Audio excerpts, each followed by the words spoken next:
किसी बीमारी के चलते या फिर अपने स्वास्थ्य के चलते व्रत नहीं रख पा रहे हैं या फिर सिर्फ जल लेकर ही व्रत रख रही हैं, तो इनके ऊपर क्या असर पड़ने वाला है?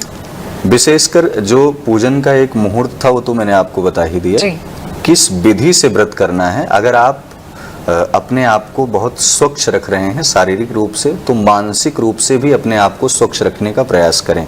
मन में किसी भी प्रकार का कोई कपट ना हो, कोई द्वंद्व ना हो। आपको ध्यान देना है कि अगर आप पुरुष वर्ग हैं, जातक, उन लोगों को यह समझना होगा कि आज के दिन स्त्री प्रताड़ना से आप बचें, किसी भी जीव को न प्रताड़ित करें। साथ ही साथ माताओं को यह ध्यान देना होगा कि अगर आप व्रत रख रही हैं तो उन बहनों को कटु शब्द से या फिर अप्रिय भाषी शब्दों से बचना होगा। दूसरा ये कि स्वच्छ वस्त्रों को धारण करके, लाल या पीले वस्त्रों को धारण कर सकते हैं। ध्यान रहे, बहुत सारी माताएं ऐसी होती हैं वो काले वस्त्रों का चयन कर लेती हैं, तो आज के दिन भूल करके काले वस्त्रों का चयन इसलिए ना करें। जिस प्रकार चंद्रमा के ऊपर तमाम प्रकार से कलंक लगा था, जिस प्रकार चंद्रमा में धब्बे पाए जाते हैं, जिस प्रकार से चंद्रमा स्वयं में कलंकित है, तो आज के दिन चंद्रमा की हम उपासना इसलिए करते हैं कि हमारे जीवन से तमाम प्रकार के कलंक समाप्त हो जाएं।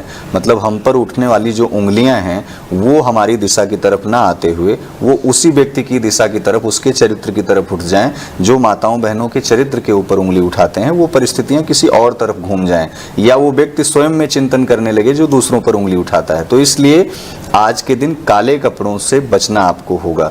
खास करके पीला, लाल, हरा, गुलाबी आदि और रंगों का आप चयन कर सकते हैं, जो कि पूजन में आपके तमाम प्रकार से मन भी लगेगा, अच्छा भी लगेगा पहनने में। दूसरा ये कि पूजन करने की जो विधि है वह विधि ये है कि आज के दिन पकवान तमाम प्रकार से बहुत ही बेहतर, अच्छे ढंग से बनाने चाहिए, बहुत पवित्र ढंग से बनाने चाहिए। अगर किचन में आपकी किसी भी प्रकार का कोई मांसाहार या फिर कोई भी ऐसी जो सामग्री है तामसी प्रवृत्ति की है, तो वहाँ से उसे हटा दें। किचन को स्वच्छ रखें, साफ सुथरा रखें।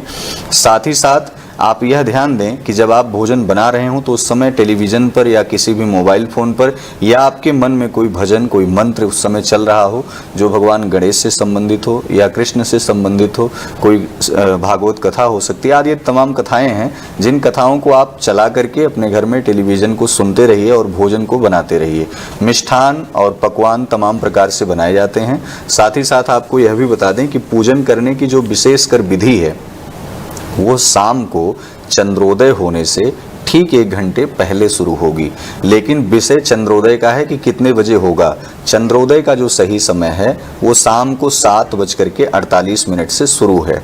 7:48 से जब चंद्रोदय प्रारंभ हो जाएगा उस समय आप चंद्रमा का दर्शन करके पूजन संपन्न करके चंद्रमा को अर्घ दे सकते हैं। लेकिन 7:48 से पहले आप 1 घंटे पूर्व पूरी पूजन की रूपरेखा को आप तैयार करें और पूजन करें।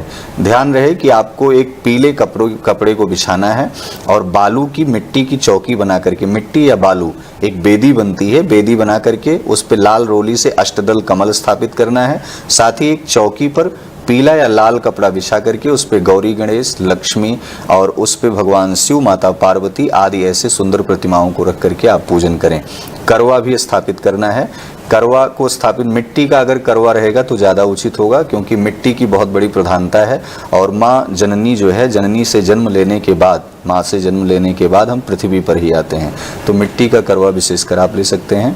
पूजन के क्रम में जो सामान्य पूजन का क्रम है, रोली, हल्दी, अक्षत और फूल माला आदि तमाम चीज़ों को चढ़ाने के बाद धूप, दीप, नैवेद्य, फिर सुंदर करवा चौथ की जो व्रत कथा है उसे सुनने के बाद जब चंद्रमा को अर्घ देने की बारी आए तो चंद्रमा को अर्घ देने के बाद ही पति का पूजन करें।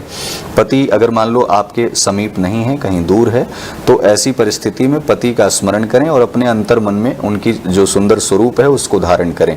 ऐसा नहीं कि किसी भी फोटो पर तिलक चंदन करके उस पर माला चढ़ा के तब पूजन करें, ऐसी गलती बिल्कुल मत करिएगा। आप उन्हें केवल वीडियो कॉल पे, जैसे आज टेलीविज़न का ज़माना है फ़ोन का, तो आप वीडियो कॉल पे ले सकते हैं।